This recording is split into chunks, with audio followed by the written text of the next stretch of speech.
Round 2 at 165 pounds. Chris Byrd of the United States in blue. Dmitri Vilornov of the Soviet Union in red. Chris getting some fatherly advice from his dad, Joe Byrd, between rounds.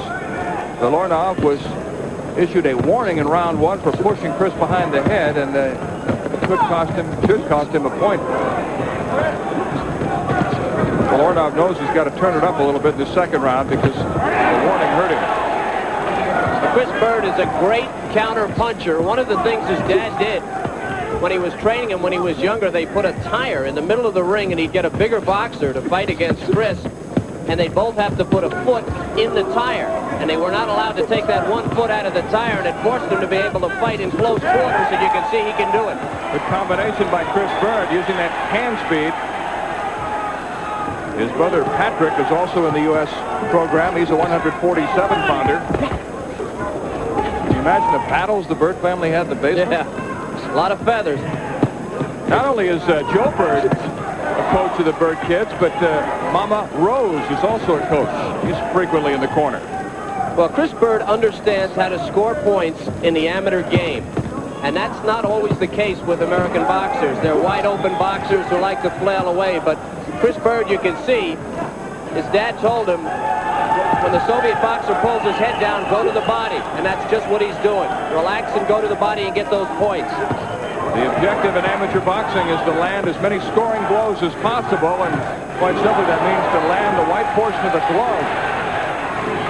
And it can't be a glancing blow. It has to be a solid scoring blow. The shoulder has to be behind it, the shoulder and body. This is as aggressive as I've seen Chris Byrd in a long time. You're right about that. Sometimes he has a tendency to showboat and have a little too much fun in the ring, but he's all business tonight. He's been very aggressive, very slick. Joe Byrd, the coach of the '92 Olympic team, looking on. He's been in boxing over 30 years. Former boxer himself. Quite an athletic family. 5 Byrd brothers have boxed, and they have a sister who plays basketball in Europe. Less than a minute remaining in round 2. Byrd has been very impressive. I think this is the best we've ever seen him. Very aggressive. And that could be devastating for an opponent. As you can see, he turned around on the ropes, and now he's the aggressor again. Chris Byrd to Vilornov for wrestling. Chris Byrd fights extremely well off the ropes. If he becomes an aggressive boxer in the middle of the ring, he's going to have just about everything you need to be one of the top boxers in the world. Been the most impressive thing about his performance tonight. He hasn't done too much counterpunching because he's been on the aggressive, and it's been very impressive.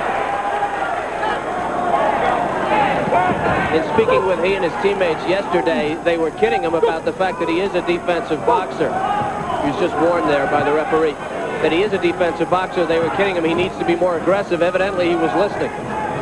Byrd was just cautioned for talking to his opponent. So it took Chris Byrd about 45 seconds of round 1 to figure out his opponent's style, but once he did, he really went to work. Let him hold your head down like that. When you make your move, you got to get right back on him. Double and triple them jabs up and follow him in with that straight left hand. This is early in the second round now. Chris Byrd stalking wild lefts. Now he's connected with a number of those wild lefts. The good jab and then the left. Any amateur boxer will tell you need the jab. In his case, the right jab and then the left. The combinations are really what do it for you. That's a scoring blow, a good return by the Soviet boxer, and then turning him around. See, now, if you had fought Chris Byrd in the past, you would consider that he would lay on the ropes, that he would stay there. But you can see here, he spun the Soviet around and became the aggressor immediately again. He's definitely ahead in this bout. Lead with that left hand, Joe. Go do the same thing. Mix your practice up. Okay. Third and final round, Chris Byrd of the United States in blue, Dmitri Vilornov of the Soviet Union in red.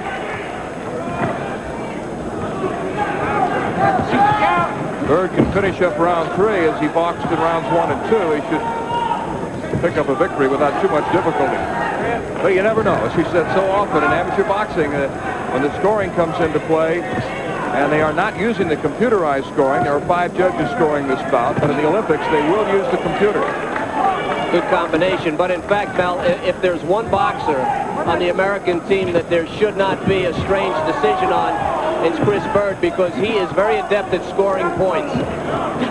Well, I can recall a bout between the Koreans and the United States in Honolulu not too long ago, and Eric Griffin, perhaps the best U.S. boxer, cleaned his opponent's clock, and the decision was awarded to the Korean. So You're never going to forget that one, are you? We'll withhold judgment. But we think Byrd has dominated the bout. Well, I don't think there's any question. He has definitely been the aggressor, and he has scored repeatedly. And that's more holding by the Soviet boxer Vilornov, but it was not called by the referee. Vilornov also looks like he's getting a little tired. The jab, the right jab by Chris Byrd has been very impressive in this bout. Good right hand by Byrd. Byrd now working off the ropes. He hasn't done too much of that tonight, but he's more effective, or quite often very effective, boxing off the ropes. Chris Byrd has talked about filling into his weight. That since he went to 165, he's more comfortable lately at 165. He looks a lot stronger than he did last year, doesn't he, Mel? Sure does. He looks like he's filled out in the upper body and has a lot more authority behind his punches. It's a caution to the Soviet for butting. You can hear the referee, Joe Villa, issuing one of the 3 commands that referees use: stop, box, or break.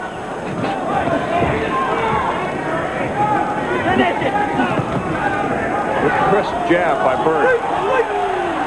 Less than a minute remaining in the bout. Vilornov looks really wobbly, really tired now. Staggering, off balance.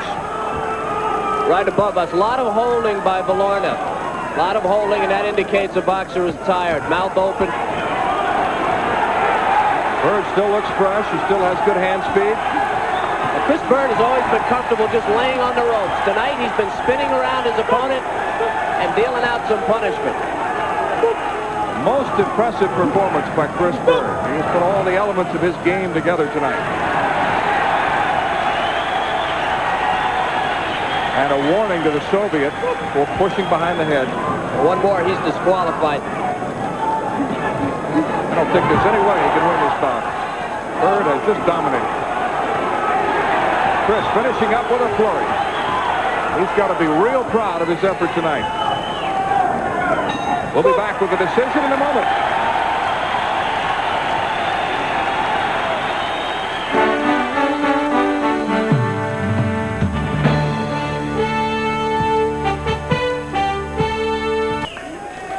We await Dmitri Vilornov at 165 pounds.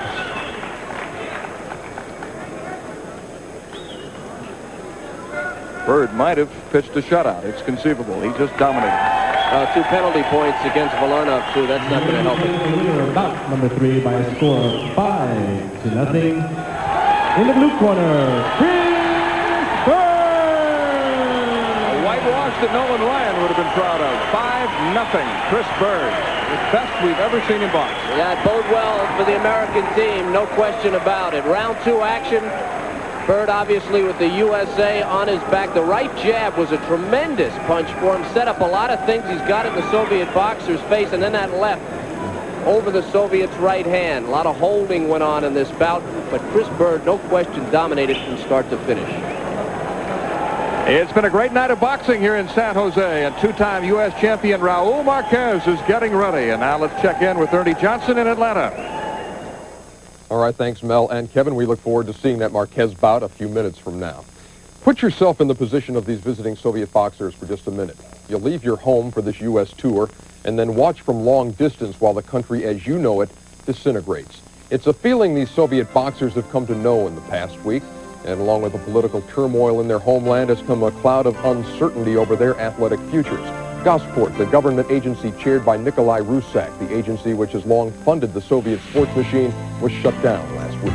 Perhaps sensing the uncertain future of athletics in his country, world amateur light welterweight champion Konstantin Shu announced he would turn pro and train in Australia. He was a top Soviet medal hope for Barcelona. The entire situation has left athletes such as Alexander Volkov, a 1988 Soviet Olympian, now forward for the NBA's Atlanta Hawks, shaking their heads.